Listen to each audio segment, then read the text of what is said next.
In a fresh drive to curb environmental impact, Karnataka's Congress-led government has imposed stringent rules on the sale and use of firecrackers for Diwali.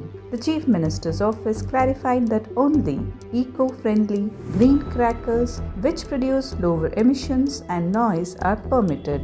This directive aligns with Supreme Court guidelines and sets a 2-hour window from 8 p.m. to 10 p.m. for celebrations aiming to minimize pollution and disturbance. Chief Minister Siddaramaiah emphasized the importance of the order, noting that district collectors and police superintendents are expected to strictly enforce these rules. He reminded citizens of the Supreme Court's directive promoting green crackers, warning of strict action against violators. Additionally, City Police Commissioner B. Dayananda directed local law enforcement to monitor shops, and Bengaluru's cyber police have begun cracking down on online advertisements promoting banned firecrackers. In response to petitions from citizens groups like Namma Bengaluru Foundation and the Compassionate City, the Karnataka State Pollution Control Board (KSPCB) enforced a ban on the online sale of non-green crackers. This move has led to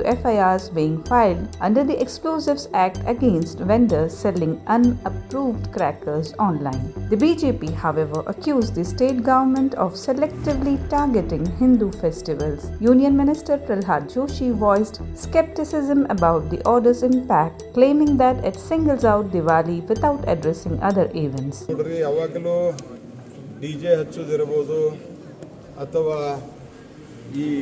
FSSAIದು certificate ಕೊಡೋದು, ಗಣಪತಿ ಪೆಂಡಾಲ್ನಲ್ಲಿ ಪ್ರಸಾದ ತೆಗೆದುಕೊಳ್ಳೋದು, ಆಮೇಲೆ ರಾತ್ರಿ 10 ಗಂಟೆ ಒಳಗೇ ವಿಸರ್ಜನೆ ಮಾಡಬೇಕು, 10 ಗಂಟೆಗೆ ಬಂದ್ ಮಾಡಿ. ನಾನು ಕೇಳಿದ 5 ಗಂಟೆಗೆ ಬೆಳಿಗ್ಗೆ ಇವತ್ತು ಏನೋ ಮಸೀದಿಯಿಂದ ನಮಾಜ್ ಶುರು ಮಾಡ್ತಾರೆ ಬೆಳಿಗ್ಗೆ 5 ಗಂಟೆಗೆ. ಅದಕ್ಕೆ ಅಪ್ಲೈ ಆಗೋದಿಲ್ಲ. ಇದು ಎಲ್ಲ ಕೇವಲ ಹಿಂದೂ ಹಬ್ಬಕ್ಕೆ ಮಾತ್ರ ಇವರ ಪುರುಷತ್ವ. ಯಾರು ಪಟಾಕಿ ಹೊಡಿತಾರೆ, ಯಾರು ಏನು ಮಾಡೋಕ್ಕಾಗಲ್ಲ. ಸುಮ್ಮನೆ ಅದೊಂದು paper tiger. Forest Minister Ishwar Khandre countered that these restrictions follow Supreme Court directives applicable nationwide, urging critics to approach the court if they oppose the guidelines. ನೋಡಿ, ಹಿಂದೆನೂ ನಾವು ಜಿಲ್ಲಾಡಳಿತಕ್ಕೆ ಸೂಚನೆಯನ್ನು ಕೊಟ್ಟಿದ್ದೇವೆ, ಸುತ್ತೋಲೆಯನ್ನು ಕೊಟ್ಟಿದ್ದೇವೆ. ಹಸಿರು ಪಟಾಕಿಗಳು ಮಾತ್ರ ಇವತ್ತು ಮಾರಾಟ ಮಾಡಲಿಕ್ಕೆ, ಸಂಗ್ರಹಣೆ ಮಾಡಲಿಕ್ಕೆ, ಉತ್ಪಾದನೆ ಮಾಡಲಿಕ್ಕೆ ಅನುವು ಮಾಡಿಕೊಡಬೇಕು. ಯಾರು ಹಸಿರು ಪಟಾಕಿಗಳು ಬಿಟ್ಟು ರಾಸಾಯನಿಕ ಪಟಾಕಿಗಳನ್ನು ಯಾರು ಉಪಯೋಗ ಮಾಡ್ತಾರೆ, ಸಂಗ್ರಹಣೆ ಮಾಡ್ತಾರೆ, ಸಾಗಾಣಿಕೆ ಮಾಡ್ತಾರೆ, ಉತ್ಪನ್ನ ಮಾಡ್ತಾರೆ, ಅಂಥವ್ರ ಮೇಲೆ ಕಾನೂನು ರೀತಿಯ ಕ್ರಮ ತೆಗೆದುಕೊಳ್ಬೇಕು ಅಂತ ಹೇಳಿದ್ದೇವೆ.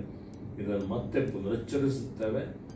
ಮತ್ತೊಂದು ಸುತ್ತೋಲೆಯನ್ನು ನಾವು ಇಲಾಖೆ ವತಿಯಿಂದ ಇಡೀ ರಾಜ್ಯದಾದ್ಯಂತ ಕಳಿಸಿಕೊಡ್ತೇವೆ.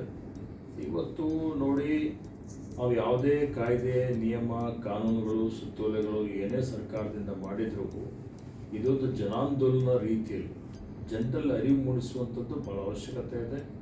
ಜನ ಸ್ವಯಂ ಪ್ರೇರಣೆಯಿಂದ, ಸ್ವಯಂ ಇಚ್ಛೆಯಿಂದ ಇವತ್ತು ಕಾಯ್ದೆಗಳನ್ನು, ಕಾನೂನುಗಳನ್ನು ಅನುಪಾಲನೆ ಮಾಡಬೇಕು, ಅದನ್ನು ಜಾರಿಗೆ ತರಬೇಕು. ಆ ನಿಟ್ಟಿನಲ್ಲಿ ನಾನು ಎಲ್ಲ ಸಂಘ ಸಂಸ್ಥೆಗಳಿಗೆ, ಪರಿಸರವಾದಿಗಳಿಗೆ, ಇವತ್ತು ಎಲ್ಲ ಶಾಸಕರಿಗೂ, ಜನಪ್ರತಿನಿಧಿಗಳಿಗೂ, ಸಾರ್ವಜನಿಕರಿಗೂ ಕಳಕಳಿಯ ಒಂದು ಪ್ರಾರ್ಥನೆ ಮಾಡ್ತೇನೆ. ಈ ವಿಷಯದ ಬಗ್ಗೆ ಇವತ್ತೇನು ನಮ್ಮಲ್ಲಿ ರಾಸಾಯನಿಕ ಪಟಾಕಿಗಳು ಸಿಡಿಸುವುದರಿಂದ ಏನೇನು ಅನಾಹುತಗಳಾಗ್ತವೆ ಅದರ ಬಗ್ಗೆ ಮಕ್ಕಳಲ್ಲಿ, ಜನರಲ್ಲಿ, ಎಲ್ಲರಲ್ಲಿ ಅರಿವು ಮೂಡಿಸಿ ಅದನ್ನು ಸಂಪೂರ್ಣವಾಗಿ ಇವತ್ತು ನಿಷೇಧ ಮಾಡುವಂಥ ರೀತಿಯಲ್ಲಿ ಅಂಥ ಒಂದು ವಾತಾವರಣ ನಿರ್ಮಾಣ ಮಾಡಬೇಕು. ನಾವು ನೀವೆಲ್ಲರೂ ಕೂಡಿ ಇರುವಂಥ ಒಂದೇ ಭೂಮಿ. ಈ ಭೂಮಿಯಲ್ಲಿ ಇವತ್ತು ಇದನ್ನು ಉತ್ತಮ ರೀತಿಯಲ್ಲಿ ಇವತ್ತು ಆರೋಗ್ಯವಂತ ಭೂಮಿಯನ್ನು ಮುಂದಿನ ಪೀಳಿಗೆಗೆ ಹಸ್ತಾಂತರ ಮಾಡುವಂಥದ್ದು, ಪರಿಸರ ಪ್ರಕೃತಿ ಸಂರಕ್ಷಣೆ ಮಾಡುವಂಥ ಕಾರ್ಯದಲ್ಲಿ ತೊಡಗಿಸಿಕೊಳ್ಳೋಣ ಅನ್ನುವಂಥ ಒಂದು ಮಾತನ್ನು ಹೇಳಿ ಎಲ್ಲರಿಗೂ ಮತ್ತೊಮ್ಮೆ ಶುಭವನ್ನು ಕೋರುತ್ತೇನೆ.